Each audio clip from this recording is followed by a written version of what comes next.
respecter. Je rappelle que le parquet national financier a ouvert une information judiciaire pour des soupçons de détournement de fonds publics, favoritisme, prise illégale d'intérêt, concussion.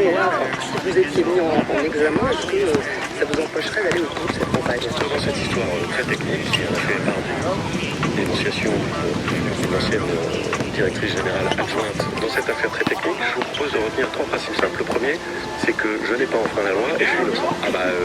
Ça c'est une pétition de principe. Judiciairement, il ne lui appartient de démontrer rien du tout. Médiatiquement, à partir du moment où la question se pose, elle se pose, et là c'est à lui de se défendre. C'est pas à nous de partir du principe qu'il n'a rien fait. Le deuxième, c'est que je me suis tenu et je me tiendrai à la disposition de la justice pour répondre à toutes les questions qui se poseront. Troisième principe, c'est que je suis candidat à l'élection présidentielle. Et aucune décision non définitive de justice ne m'empêchera. Aucune mise en examen ne vous empêche pas décision non définitive de justice ne m'empêchera d'être candidat à l'élection présidentielle. Merci.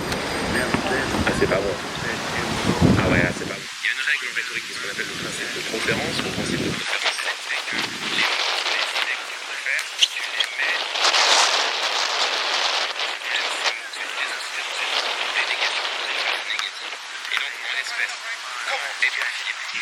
Aucune condamnation non définitive ne m'empêchera d'être candidat, on entend condamnation. On entend que lui-même est en train d'envisager la possibilité que tout cela aille jusqu'à une condamnation. Quand il dit aucune décision non définitive de justice ne m'empêchera d'être candidat, lui, ça va être un examen parce que évidemment une condamnation n'interviendra jamais, ou du moins ça semble très peu probable, si jamais elle devait intervenir avant avril 2027.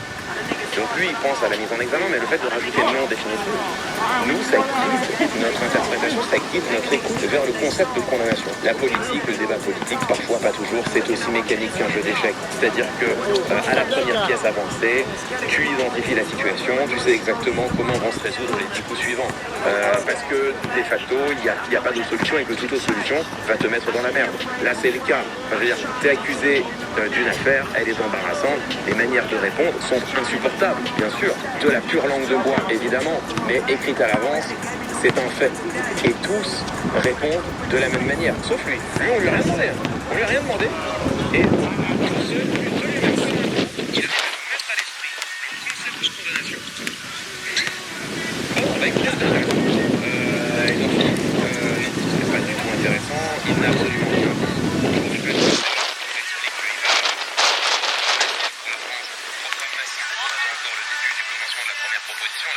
Il a un foutu de dire qu'est-ce qui le différencie de Gabriel Attal. Donc non, c'était pas intéressant, par contre, c'était éloquent. Enfin non, c'était pas éloquent non plus. C'était pas éloquent non plus parce qu'on a découvert qu'il était éclaté, qu'il n'était pas capable d'enchaîner 2 phrases sans s'énerver, qu'il perdait son sang-froid, qu'il laisse voir son agacement puis son anxiété et qu'il a un foutu de répondre de manière à peu près structurée à des questions qui pourtant sont assez élémentaires. Qu'est-ce que c'était alors? On nous l'a dépeint comme le Mozart de la politique, la nouvelle merveille de la droite, l'homme que vous allez voir quand il sera en campagne, ça va dépoter. Pour l'instant, mon gars, ça dépose rien du tout. C'est une faiblesse, une fragilité. Est-ce que c'est ça?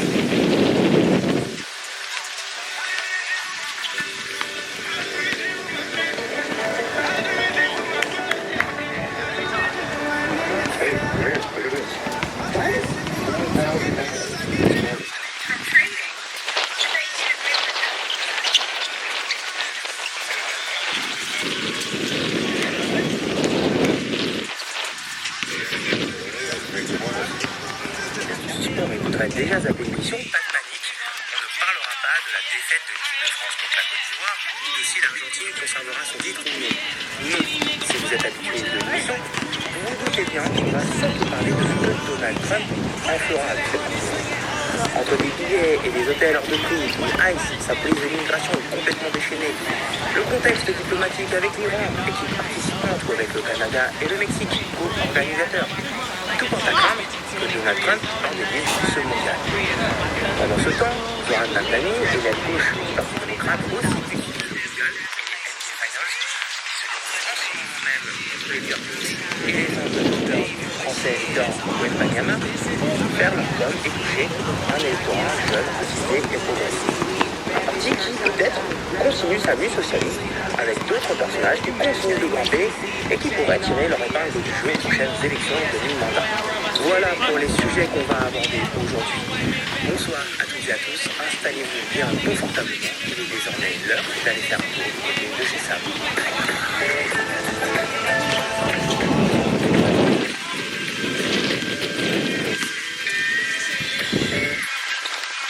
Alors j'aimerais qu'on commence tous les deux, si vous voulez bien, par cette culture qui commence quand même dans une semaine seulement.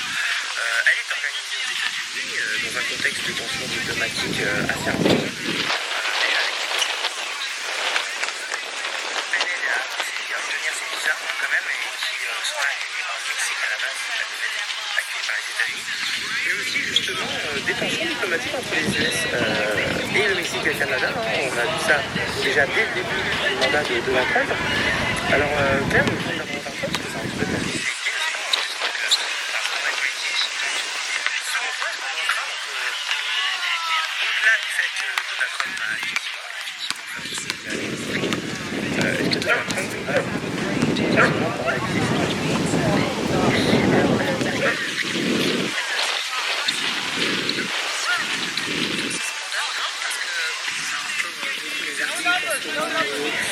les commentaires sur la politisation de la Coupe du Monde.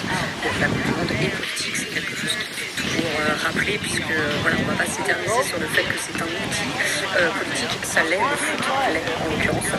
Ce qui est intéressant avec Trump, c'est que c'est pas un fan de football, on le sait, c'est quelqu'un, et par contre on va pouvoir y revenir, c'est un des présidents qui est le plus présent sur la scène sportive des États-Unis, ce qui normalement n'est pas le cas pour les présidents.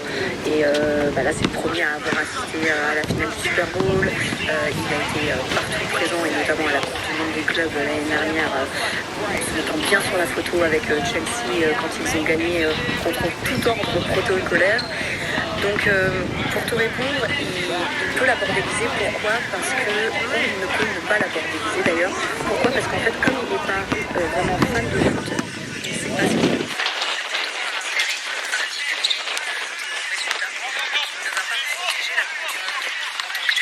et à partir de là, on est forcément à la merci de ce qu'il peut faire, soit en politique extérieure, tu l'as rappelé avec l'Iran, mais aussi avec le Canada et le Mexique. On pourra éventuellement revenir sur la préparation, mais c'est quelque chose qui a beaucoup joué. À l'intérieur, effectivement, une caisse de résonance, notamment, tu l'as mentionné aussi sur la critique de la transition. Tristan, comment tu te projettes toi dans cette vidéo? Comment tu projettes l'attitude de Donald Trump? C'est vrai que moi, quand on regarde comme ça et quand on écoute l'analyse de Claire, ça peut presque faire penser à l'attitude d'un dictateur classique. On pourrait rappeler rentrer Videla à l'époque de la Coupe du Monde en Argentine 78, ou même Franco à l'époque de la Coupe du Monde, enfin à l'époque du Real Madrid, pardon. Alors que pourtant même lui, le foot c'était pas trop sa tasse de thé de ce qu'on dit, et pourtant voilà. Est-ce que tu vois quelque chose de cet ordre-là, toi? En fait, c'est juste une vitrine médiatique pour Trump et pour faire passer son agenda politique avant tout.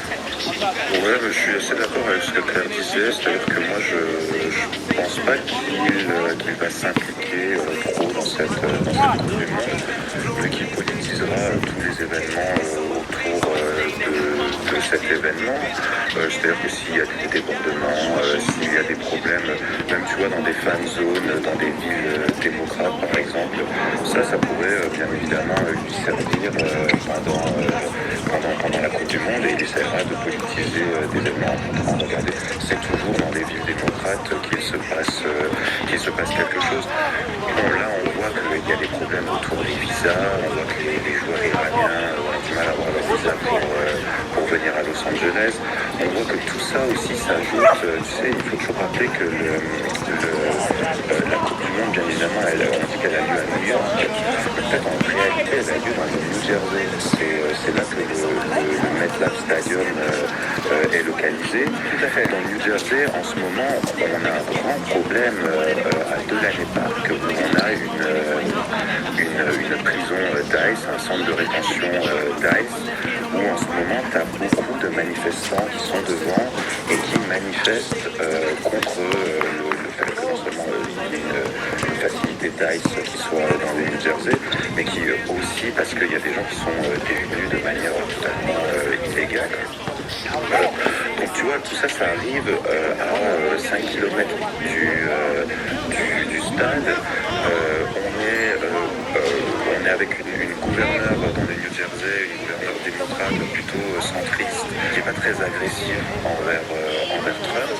Donc tu vois, tout ça, ça pourrait jouer. Et surtout, moi, ce dont j'ai un peu peur, c'est quand même que cette Coupe du Monde, elle mette la lumière sur des problèmes d'infrastructure. Tu vois,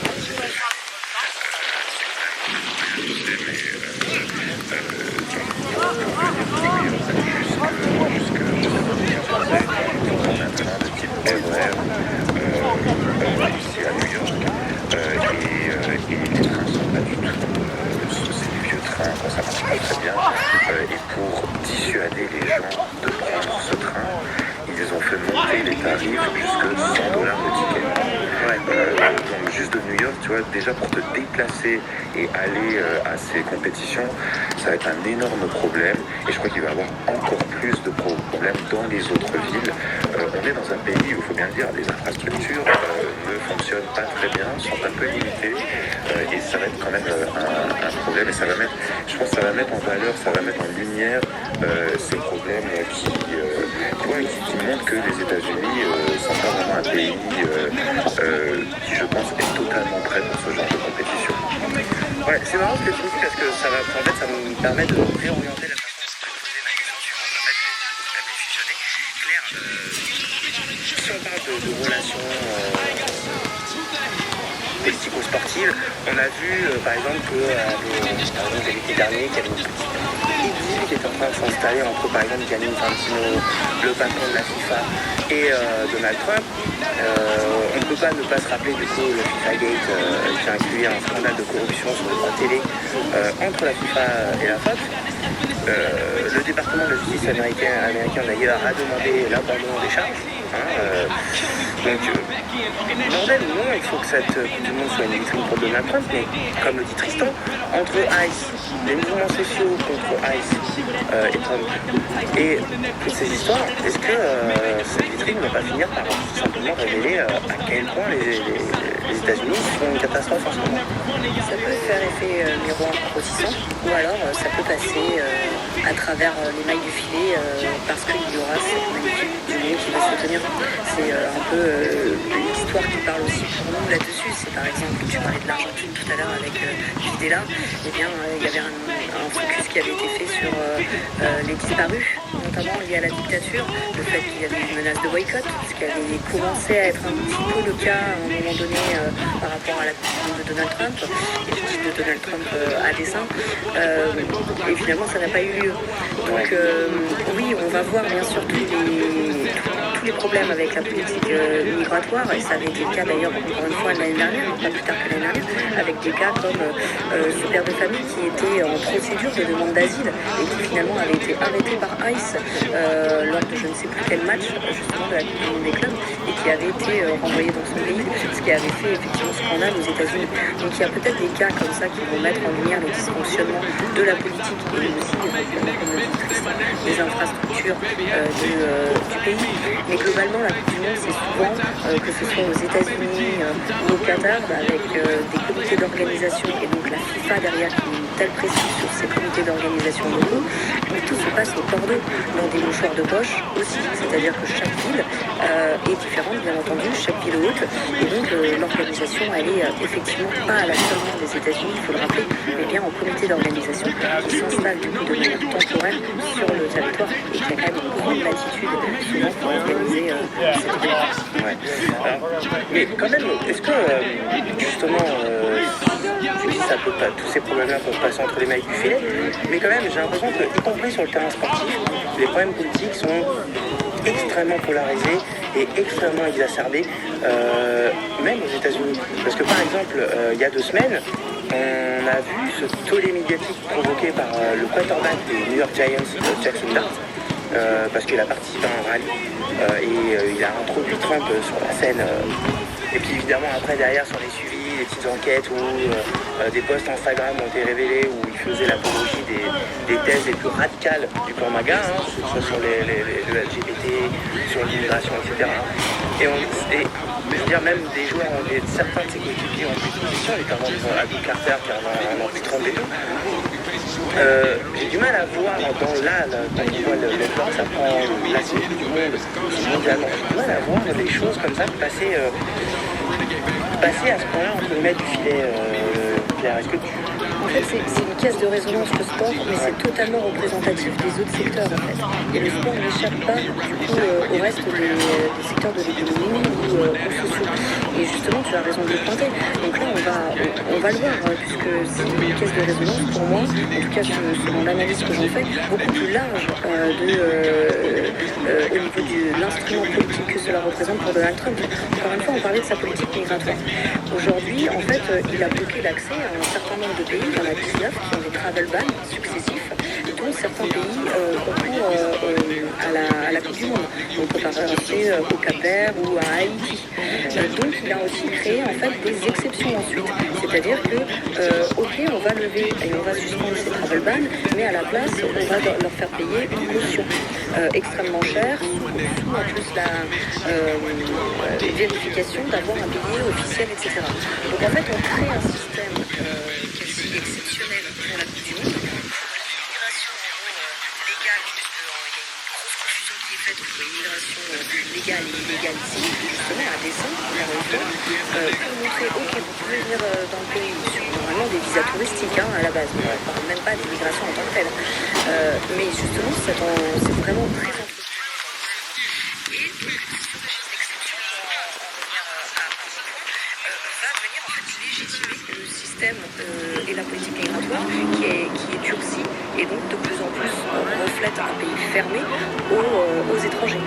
Et donc le sport là-dessus va en fait être un outil qui va permettre de légitimer une politique bien plus large et donc être la caisse de résonance. Je prends l'exemple de la politique migratoire, mais on peut aussi parler de tout ce qui se passe sur le genre et donc effectivement sur les tests par exemple de féminité pour certaines athlètes, ce que le CIO a repris également à son compte, etc. Donc bien sûr que ça vient totalement soutenir le discours de Donald Trump sur la politique féminin, masculin, anti-woke, etc., dont on a déjà parlé aussi en interne. Donc bien sûr qu'en fait il ne faut pas minimiser les conséquences que ça peut avoir, néanmoins en termes d'intérêt pour les étrangers et la presse, souvent la Coupe du Monde a quand même un effet justement miroir, là c'est un peu comme le soleil, ça reflète, mais pas tout, je sais pas où ça va. Mais c'est vrai que, Tristan, toi, en tant qu'historien, pour prendre un petit peu le fait que Trump investit énormément le sport, c'est vrai que tu l'as rappelé tout à l'heure, il est devenu le premier président à assister à un Super Bowl.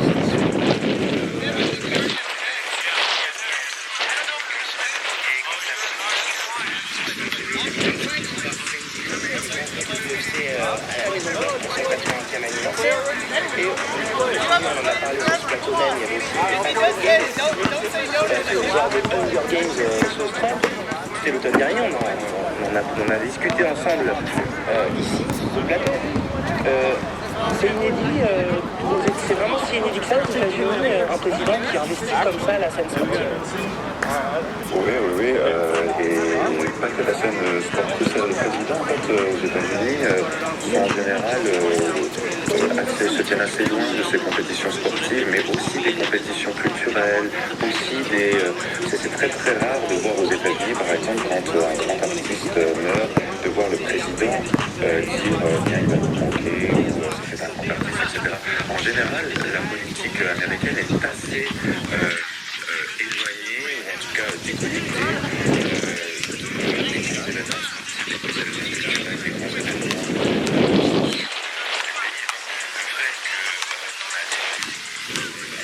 De ça, finalement ça va aussi avec son style, c'est quelqu'un qui, on l'a dit plein de fois dans cette émission, qui adore le spectacle et les compétitions sportives, c'est aussi du spectacle, et donc là il s'investit non seulement bien évidemment dans la World Cup, mais aussi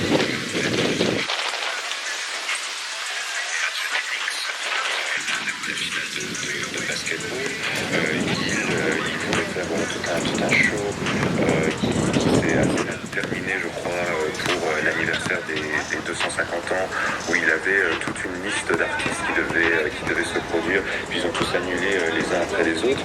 Donc voilà, c'est quand même un président du spectacle et qui essaie de prendre avantage de cela. Bon, souvent, il faut voir quand même que ça se retourne contre lui. Il n'y a pas que Donald Trump qui utilise le sport comme élément de communication. C'est Zoran Mamdani et l'aile gauche du Parti démocrate aussi. Là, ils ont axé un petit peu leur récente communication sur le mondial et aussi sur les finales NBA entre les Knicks et les Spurs. Dans quelle optique, Tristan? Je commence par toi sur ce deuxième sujet. Oui, c'est exactement ce dont Claire parlait juste avant. C'est-à-dire qu'ils essayent de faire la publicité de leur politique à travers un événement sportif. Alors, pour Mamdani, c'est très clair, c'est sur le social. Comment faire en sorte que la ville de New York donne des opportunités égales à tout le monde pour avoir accès à cette compétition sportive. Alors, tu sais que les prix sont très très chers pour aller à cette compétition, les tickets sont très très chers. Donc, ce gouvernement fait plein de choses pour faire en sorte que tout le monde puisse participer à moindre coût. Alors, tu vois, tu auras des fan zones un peu partout dans New York.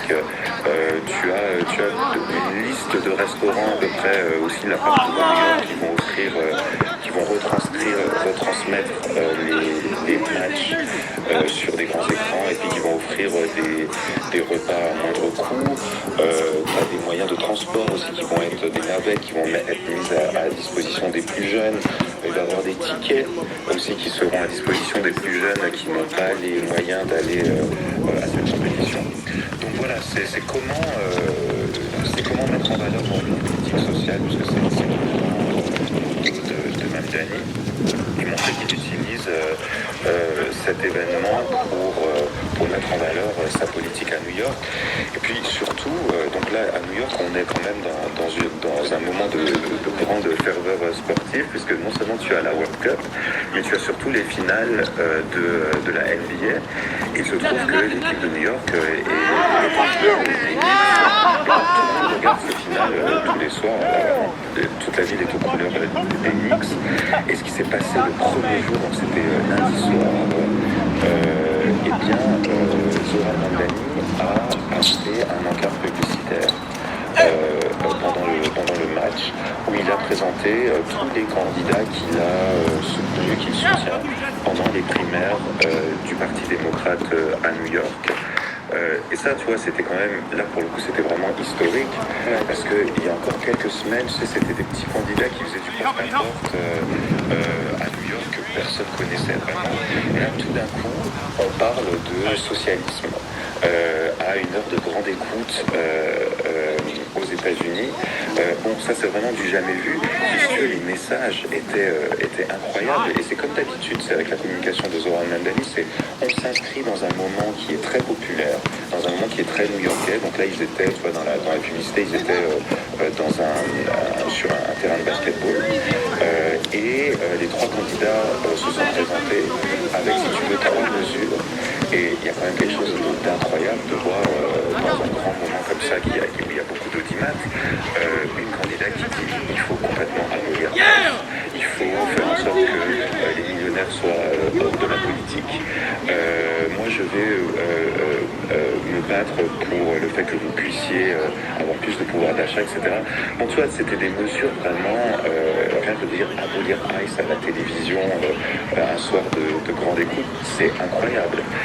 Et c'est une publicité, tu vois, qui est passée, qui a rencontré un certain succès. Donc, c'est aussi, voilà, il arrive, Zoran Mamdani, à politiser cet événement, mais à en faire un truc, quelque chose qui donne envie d'aller voter, et qui donne envie d'aller voter pour un message qui est vraiment bien défini et qui est vraiment un message de gauche. Toi, Claire, coup de com génial, ou on ne peut pas non plus décorréler cette campagne de pub, cet achat d'espace publicitaire au mid-term aussi, hein. Donc, comme Tristan le rappelle, il a montré aussi des autres candidats dans l'État de New York.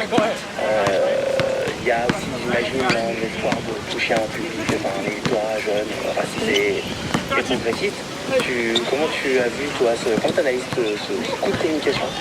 De la même façon que Tristan en plein point, et je parlais de politique migratoire tout à l'heure, il a aussi créé ce pass, là, ce NYC Neighborhood Pass, donc du coup avec des passeports, avec des timbres créés par des artistes issus d'immigration pour représenter du coup différents quartiers dans lesquels il va y avoir justement des grosses communautés des pays, des grosses communautés immigrées, du coup des pays qui vont jouer la Coupe du Monde.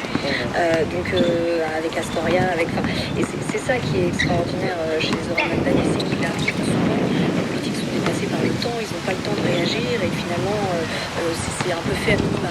Non, lui il a pris le temps d'y penser en amont et donc il a mis sa politique à 3 semaines, un mois avant le lancement de la Coupe du Monde, et donc il donne une image très positive de l'immigration là, et surtout il dit moi je vais quand même financer aussi un plan de reprise des infrastructures et de réhabilitation à New York. Intéressant aussi parce qu'il est sur le positionnement de l'héritage de la Coupe du Monde. Une Coupe du Monde où en fait même la Russie en parlait un peu de cet héritage. Même le Qatar a réussi à donner une vision post-Coupe du Monde de ce qui allait se passer dans leur pays.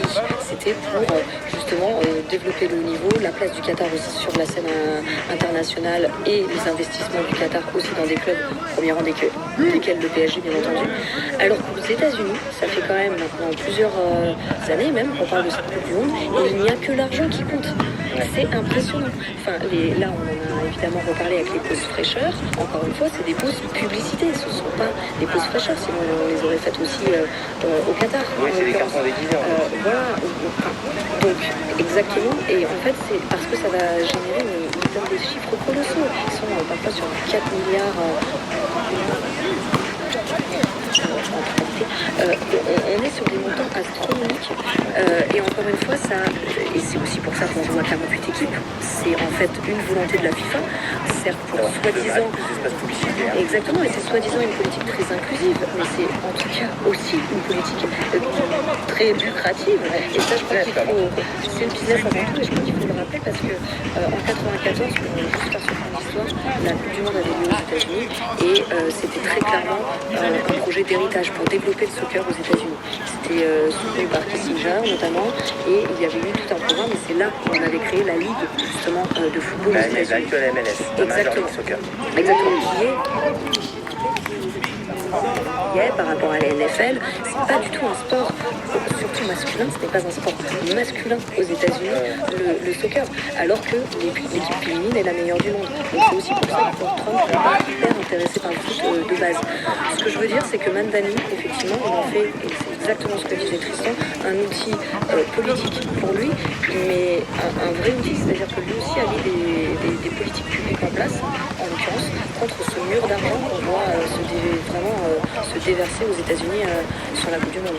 Moi, ce que je trouve aussi très intéressant en écoutant vos deux réponses, c'est que j'ai l'impression que Zoran Maldani, après on va revenir plus en détail sur les... Je te coupe, mais ça ira aussi un peu à Boston actuellement. Ouais. Il y a plusieurs villes qui mettent aussi des politiques inclusives pour le développement de cette Coupe du Monde.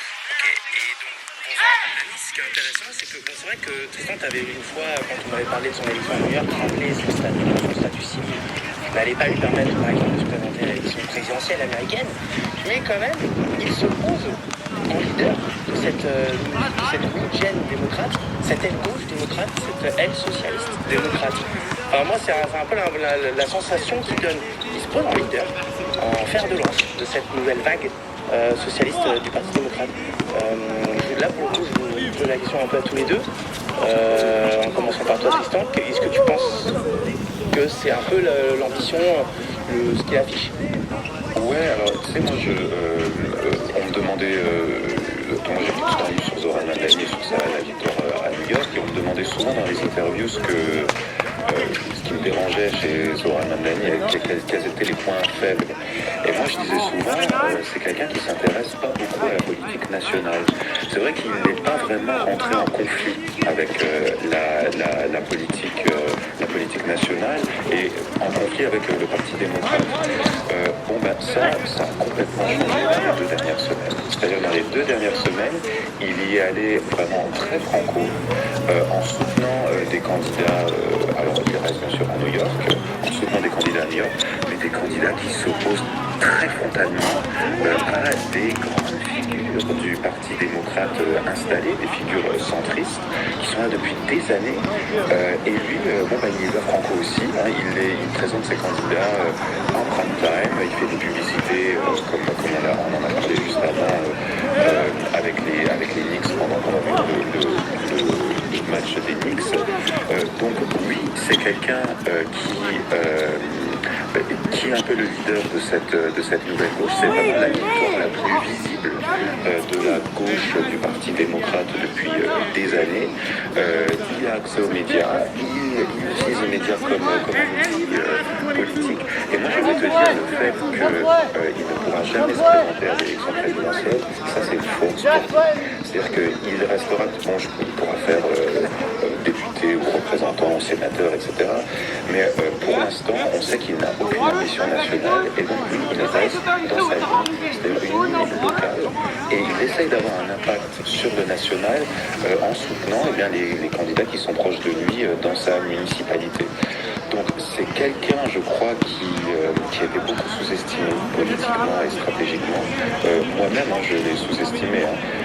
Et là, on se rend compte que c'est quelqu'un qui a 3-4 coups d'avance sur des grandes figures du Parti démocrate, qui avance de manière très stratégique.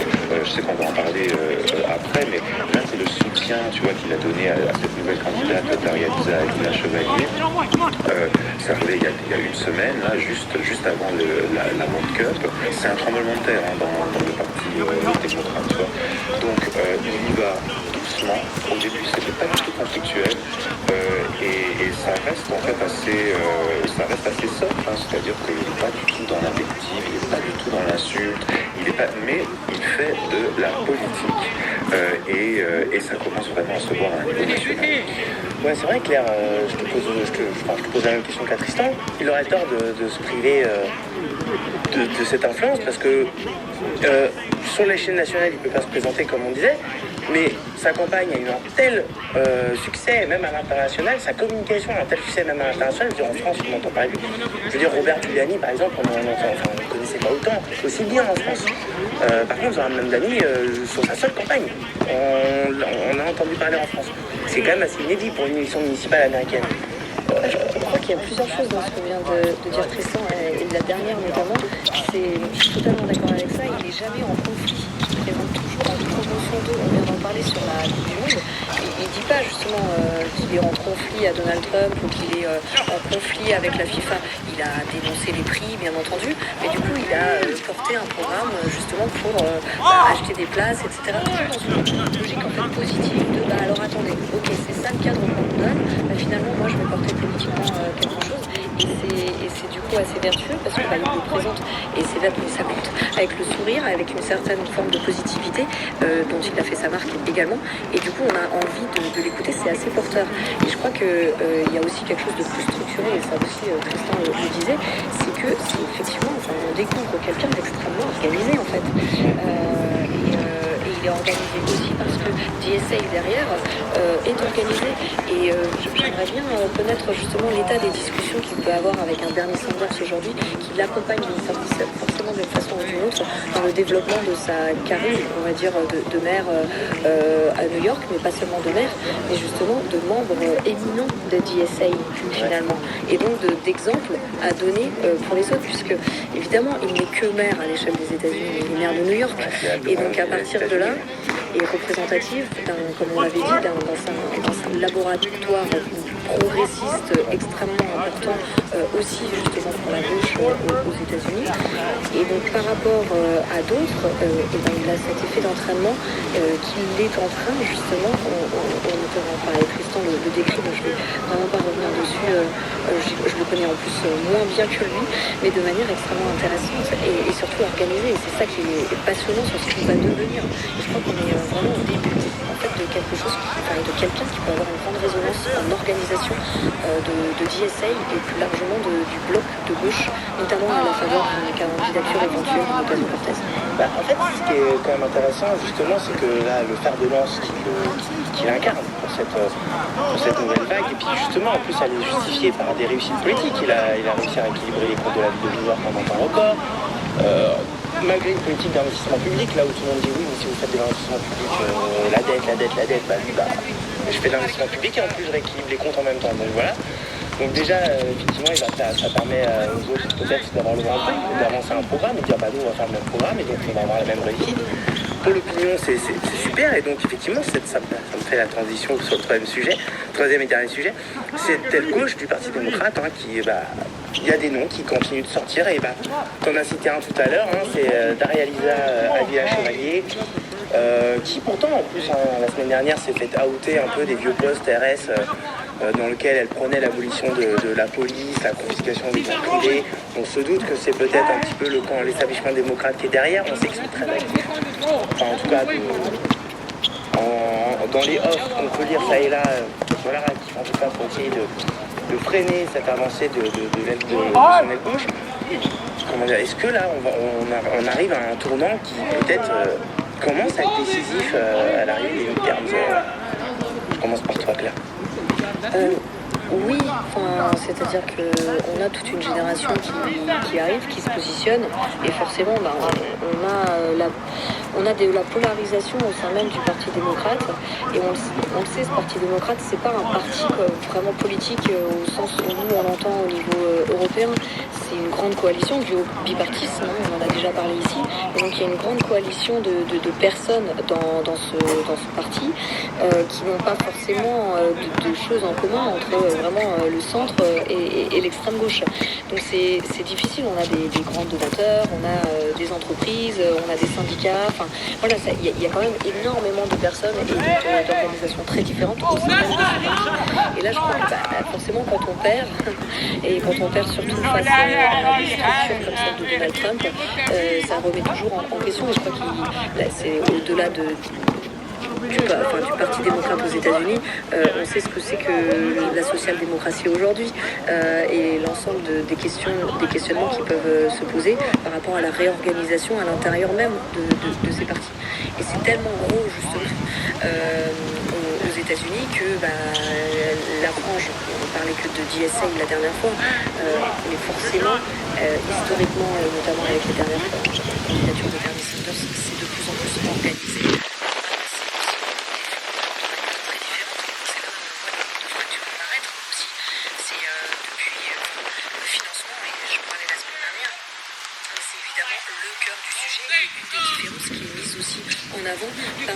Par ces candidats, et derrière les financements on a évidemment la dépendance à toute une sphère d'influence.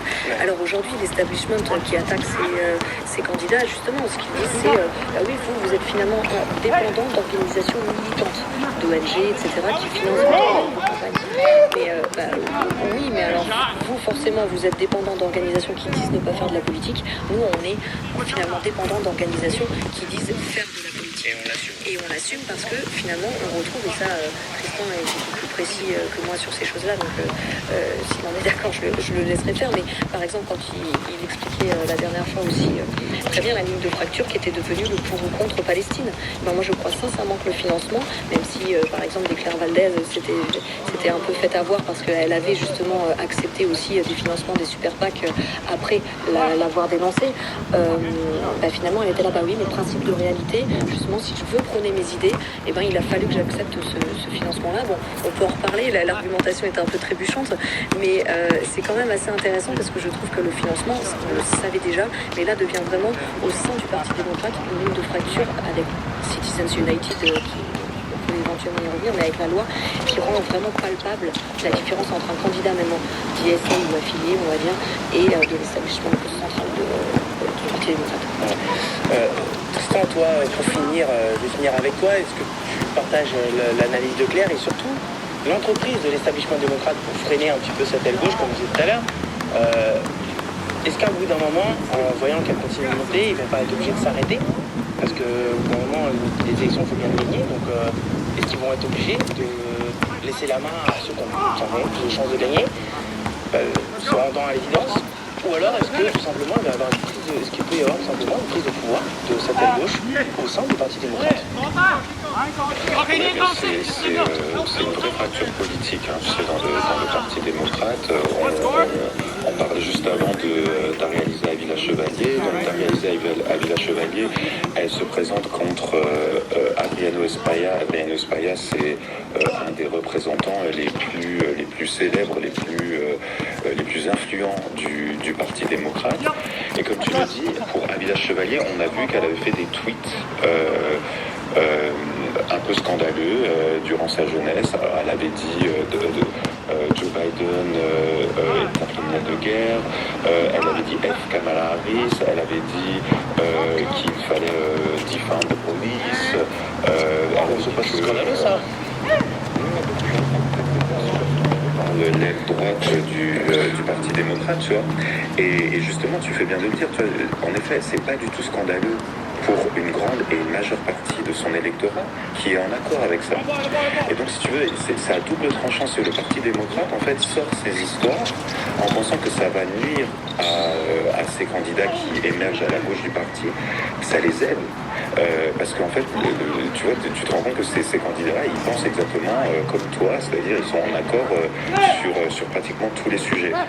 Donc, il ne faut pas sous-estimer l'émergence de cette aile gauche. Il ne faut pas sous-estimer, bien évidemment, comme le disait Claire aussi, le poids des lobbies, le poids des milliardaires qui donnent de l'argent au Parti démocrate.